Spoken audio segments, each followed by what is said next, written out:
Congressman Burgess Owens and Florida Congresswoman Cammack. Thank you so much for joining us tonight. I really do appreciate it. Congressman Owens, let me go to you first. How do you react to that? Because I got to tell you, I get a lot of preaching from the party that's supposed to be, the one of the people and for democracy. The people who say they're the most tolerant seem to be the least tolerant of any sort of divergent thought. Well, first of all, Jason, what a great monologue way to start us off. Let me just say this. Just think about how you feel when listening to these people. The Democratic Party, unfortunately, and I'm saying this to good Democrats who have found themselves still in the party, which I ended up leaving decades ago, it's about division, it's about hatred, it's about anger. They do everything they can to make people miserable so they can gain their power. And that's what you see in the Black communities, the inner city communities throughout our country. What you see there is what they project for the rest of our country, misery, which is used as a political strategy to win their power. So we're waking up. And I think that's scaring them to death because we're now realizing, as I'm seeing across the country, Blacks, Hispanics, across the board, it doesn't matter what our race and background is, we're realizing that we don't want to be demeaned and depressed. We want hope. That's what our country's all about. And we're drifting back to the party that's going to give that to the rest of this country. Yeah, Congresswoman, the Democratic Party of today has really become one of division. It's just what Congressman Owens is saying is they continually divide and demean and degrade people and think they're stupid. I mean, they flat out say it. There's James Carville saying, yeah, Republican voters are stupid. Well, that's exactly it, Jason. And, it's always good to see you and my good friend Burgess. Think about this. The GOP is not the grand old party. We are the great opportunity party. We stand for freedom for everyone, regardless of your background, regardless of where you come from.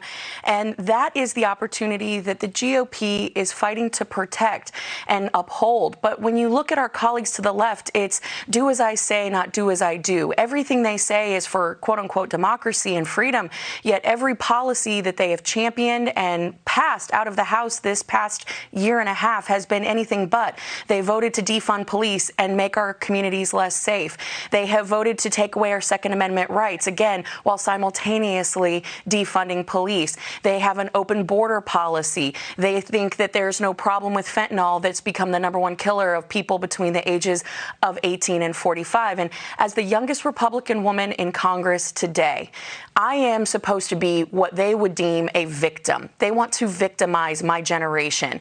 But now we have people like me, someone who's the daughter of a single mother, someone who has gone from homeless to the House of Representatives in under a decade, not because of Democratic policies, but because I am championing the freedom that the GOP has upheld.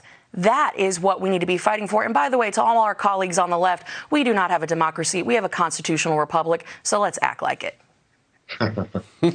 Yeah, no, it's a good point. They always tend to forget that, that's actually how it works. But they go out and they preach a good game and they try to demonize those who believe in, for instance, the 10th Amendment, which gives states the rights. Congressman Owens, they don't actually really believe in that 10th Amendment. I mean, they want to centralize as much power in Washington, D.C., right?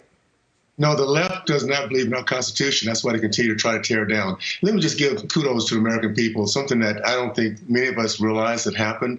We had a miracle the last turnaround. Even though we lost the Senate, the House, the presidency, we flipped as a country 15 seats and did not lose one incumbent.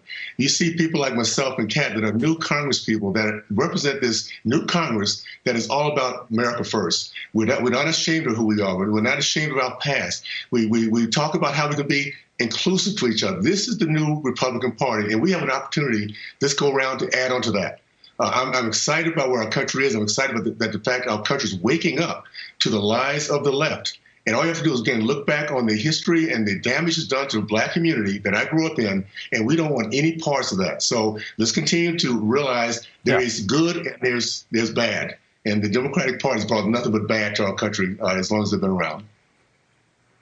Yeah, I remember Vice President Pence would often say, Congresswoman, he would also often say, look, I'm a conservative, and I'm not angry about it. I'm a happy person. And but you know what? The left doesn't seem to believe in self-determination, and they seem to be awfully mad at anybody who thinks anything different than they do. Well, and that's exactly it, Jason. You know, when I talk about how I was supposed to be one of their target, I'm their target demographic. I'm a college-educated woman, and they want to basically own certain demographics in this country. If you're a minority, you supposedly have to vote Democrat. If you're a college-educated woman, you have to vote Democrat. If you're a Gen Z or millennial, they want you and demand that you vote Democrat because they're all about checking boxes. They're all about quote-unquote diversity, except for when it comes to diversity of thought. They want to be the thought police, and it's groupthink, and it's dangerous, and we're seeing the result of that kind of action in Washington. Take no look further than your local gas pump or your grocery store. Their economic policies have failed. Their national security policies have failed. That is why November is going to be a resounding win for Republicans. It's because we're about faith, family, freedom. It's because we're about that opportunity, and we're going to secure the border. We're going to lower gas prices. We're going to get our community safe again, and we're going to put America first. And we're not going to continue to perpetuate the stereotype that everyone is a victim. We are about empowerment. We are about giving the opportunity to every individual, regardless of where they come from. And so I think that we speak with actions while the left speaks with words. And I think the American people are smart enough to figure out what's up at the end of the day.